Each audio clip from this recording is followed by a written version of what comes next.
جزاک اللہ خیر۔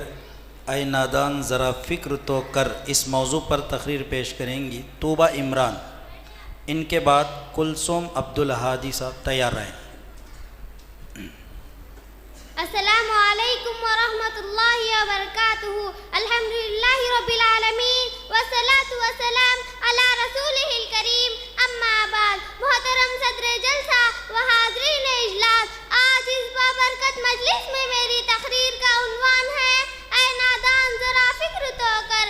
جس دن سور پھونکا جائے گا، سور کی آواز کے ساتھ چاند اور سورج آپس میں ٹکرا جائیں گے، تارے بے نور ہو جائیں گے، زمین میں زلزلہ آ جائے گا، سمندروں میں آگ لگ جائے گی، پہاڑ ریزہ ریزہ ہو جائیں گے اور سارے انسان مر جائیں گے۔ جب دوسری بار سور پھونکا جائے گا، سارے انسان دوبارہ زندہ کیے جائیں گے، اللہ رب العالمین کے سامنے حاضر رہیں گے، اللہ تعالیٰ کے دربار میں فرشتے سب بصف کھڑے ہوں گے، نام اعمال تقسیم کیا جائے گا۔ جب نیک بندہ پڑھے گا، خوش ہوگا اور کہے گا، سورہ حاقہ آیت نمبر 20، انی ظننت انی ملاق حسابیہ، مجھے یقین تھا کہ ایک دن میرا حساب ہونے والا ہے۔ جب نافرمان نام اعمال پڑھے گا، پچھتائے گا اور کہے گا، سورہ حاقہ آیت نمبر 25، لم اوت کتابیہ، کاش مجھے نام اعمال نہیں دیا جاتا۔ ترمذی کی حدیث ہے، اس دن اولاد آدم سے 5 سوال کیے جائیں گے، اس کے جواب کے بغیر کسی کو آگے بڑھنے کی اجازت نہیں دیں گے۔ پہلا سوال ہوگا، تم نے اپنی زندگی کس کام میں لگائی؟ دوسرا سوال ہوگا، تم نے اپنی جوانی کس کام میں کھپائی؟ تیسرا اور چوتھا سوال ہوگا، تم مال کہاں سے حاصل کیا اور کہاں خرچ کیا؟ پانچواں سوال ہوگا، تمہارے پاس جو علم تھا اس پر کہاں تک عمل کیا؟ اے نادان ذرا بتا تو صحیح، تیرے جواب کیا ہوگا؟ تو نے 4 سال کھیلنے میں گزاری، 20 سال ڈگریوں کے حصول میں گزاری، 30 سال نوکری اور دولت حاصل کرنے میں گزاری، جبکہ تیری ہڈیاں کمزور ہو گئی، بیماریوں نے آ پکڑا، کبھی کبھی اللہ تعالیٰ کو یاد کر لیا، جبکہ تیری جوانی تھیٹروں کلبوں کے کھیل کے میدانوں میں گزاری، بس بستر سے اٹھا دفتر پہنچا اور دفتر سے خوب مزے لوٹا، نہ ہی اللہ تعالیٰ کے بندوں کی خدمت کی، نہ ہی اللہ تعالیٰ کے بندوں کی خدمت کی، بستر دفتر کے چکر نے اللہ اسلامی تعلیمات سے کون سو دور کے، عقل کے ناخون لے، خواب غفلت سے اٹھ، سستی کاہلی سے بھاگ، سنجیدگی کے ساتھ سوچ، تیرا کیا حشر ہونے والا ہے۔ قبل اس کی تو پچھتائے اور کہے، سورہ حاقہ آیت نمبر 25 تا 29، لم اوت کتابیہ وما ادراک ما ہی ما اغنی عنہ مالیہ ہلک عنی سلطانیہ، اور مجھے معلوم نہ ہو کہ میرا حساب کیا ہے۔ اے کاش موت میرا کام تمام کر چکی ہوتی، آج میرا مال کچھ کام نہ آنے والا ہے۔ موت کے آنے سے پہلے نیک اعمال کر لے، دنیا کی رنگینیوں سے دور رہ، کیونکہ یہ دنیا بڑی بے وفا ہے۔ کتنے ہی لوگ اس دنیا کے حصول کے خاطر اپنی آخرت کھو بیٹھے، جہنم کی آگ میں ڈھکیل دیے گئے۔ یاد رکھ، موت جب آتی ہے اچانک آتی ہے، انسان کا سب کچھ چھین کر لے جاتی ہے، اس موقع کو غنیمت جان لے، توبہ کر لے۔ بقول شاعر، عاجز کہیں آ جائے نہ وہ وقت اچانک، عاجز کہیں آ جائے نہ وہ وقت اچانک، جس وقت کی توبہ کی بھی مہلت نہیں رہتی۔ آخر میں اللہ سے دعا ہے کہ اللہ تعالیٰ ہم تمام مسلمانوں کو آخرت کی فکر کرتے ہوئے زیادہ سے زیادہ نیک اعمال کرنے کی توفیق عطا فرمائے، آمین ثم آمین۔ وآخر دعوانا الحمدللہ رب العالمین، والسلام علیکم ورحمۃ اللہ وبرکاتہ۔ جزاک اللہ خیر۔ کلثوم عبدالہادی زائد نام ہے۔ السلام علیکم ورحمۃ اللہ وبرکاتہ۔ الحمدللہ رب العالمین والصلاة والسلام علی رسولہ الکریم، اما بعد۔ محترم صدر جلسہ و حاضرین اجلاس، آج اس محفل میں میری تقریر کا عنوان ہے قرآن کی عظمت۔ انسانوں کی کامیابی کا میرانی، انسانوں کی ہدایت اور انسانوں کے رہنمائی کے لیے اللہ تعالیٰ نے بے شمار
وبرکاتہ. جزاک اللہ خیر. ان کے بعد تحریم خلیل الرحمن. تسلی دل کو ملتی ہے اللہ کو یاد کرنے سے، اس موضوع پر تقریر کریں گے. ترتیب نمبر 50 پر 8.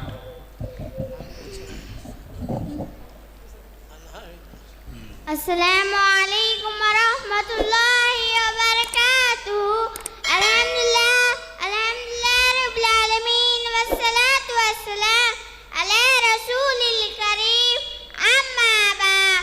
محترم صدر جلسہ و حاضرین اجلاس، میں آپ کے سامنے ایک تقریر پیش کرنا چاہتی ہوں. عنوان تقریر ہے تسلی دل کو ملتی ہے اللہ کو یاد کرنے سے. اعوذ باللہ من الشیطان الرجیم. بسم اللہ الرحمن الرحیم. سورۃ آیت نمبر 28 میں اللہ تعالیٰ ارشاد فرماتا ہے الا بذکر اللہ تطمئن القلوب. لوگوں کان کھول کر سن لو، لوگوں کا اطمینان، لوگوں کو سکون اللہ کے ذکر سے حاصل ہوتا ہے. حاضرین اجلاس، اس آیت میں اللہ اس بات کا حکم دے رہا ہے کہ انسان کو قرآن اور سنت کے مطابق زندگی گزارنے سے لوگوں کو سکون ملتا ہے. دنیا میں بھی سکون ملے گا، خبر میں بھی سکون ملے گا اور حشر میں بھی سکون ملے گا. اس دنیا میں ہر کوئی سکون تلاش کر رہا ہے، لیکن اسے سکون نہیں مل رہا کیونکہ اس نے حاصل کرنے کے غلط طریقے اختیار کر رہا ہے. لوگ سمجھتے ہیں خواہشات کے پورے ہونے سے لوگوں کو سکون ملتا ہے. کتنے ہی لوگ ہیں جن کے پاس مال دولت سب کچھ ہے، لیکن بے سکونی کی وجہ سے نیند نہیں آتی، گولیاں کھا کر سوتے ہیں. اللہ تعالیٰ سورہ بقرہ میں ارشاد فرماتا ہے فَاذْكُرُونِی أَذْكُرْکُم. اے میرے بندہ تم مجھے یاد رکھو، میں تمہیں یاد رکھوں گا. صحیح بخاری کی حدیث ہے، رسول صلی اللہ علیہ وسلم نے فرمایا وہ شخص مثال جو اللہ کو یاد نہیں کرتا ایسے جیسے ایک مردہ شخص ہو، اور شخص مثال جو اللہ کو یاد نہیں کرتا ایسے جیسے ایک مردہ شخص ہو. حاضرین اجلاس، انسان کو حقیقی سکون، حقیقی اطمینان اللہ کو یاد کرنے سے ملتا ہے. کسی شاعر نے کیا خوب کہا ہے، نہ دنیا سے، نہ دولت سے، نہ گھر آباد کرنے سے، نہ دنیا سے، نہ دولت سے، نہ گھر آباد کرنے سے تسلی دل کو ملتی ہے اللہ کو یاد کرنے سے. آخر میں اللہ تعالیٰ سے دعا کرتی ہوں کہ اللہ تعالیٰ تمام مسلمانوں کو کثرت سے اللہ کو یاد کرنے کی توفیق عطا فرمائے. آمین ثم آمین. وآخر دعوانا الحمدللہ رب العالمین. السلام علیکم ورحمۃ اللہ وبرکاتہ. ان کے بعد تسمیہ عبدالکریم قرآن اس موضوع پر وہ تقریر پیش کریں گی. زویا ذاکر اس کے بعد تیار رہیں. السلام علیکم ورحمۃ اللہ وبرکاتہ. الحمدللہ رب العالمین والصلاة والسلام علی رسول الکریم. اما بعد. محترم صدر جلسہ و حاضرین اجلاس، آج اس محفل میں میری تقریر کا عنوان ہے قرآن. قرآن اللہ کا مقدس کلام. قرآن ہمارے جناب محمد رسول اللہ صلی اللہ علیہ وسلم پر نازل ہوا. قرآن سے ایک حرف عدد 10 میں کیا ملتی ہے. قرآن انسانوں کی رہنمائی کے لیے آیا ہے، جیسا کہ اللہ تعالیٰ سورۃ النساء آیت نمبر 2 میں ارشاد فرماتا ہے اِنَّ هَذَا الْقُرْآنَ يَهْدِی لِلَّتِی اقوم. بے شک قرآن بالکل سیدھے راستے کی جانب رہنمائی کرتا ہے. قرآن کی حفاظت اللہ کے ذمہ ہے اور اللہ کا ارشاد ہے اِنَّا نَحْنُ نَزَّلْنَا الذِّکْرَ وَإِنَّا لَهُ لَحَافِظُونَ. ہم نے ہی اس کو نازل کیا اور ہم بھی اس کی حفاظت کریں گے.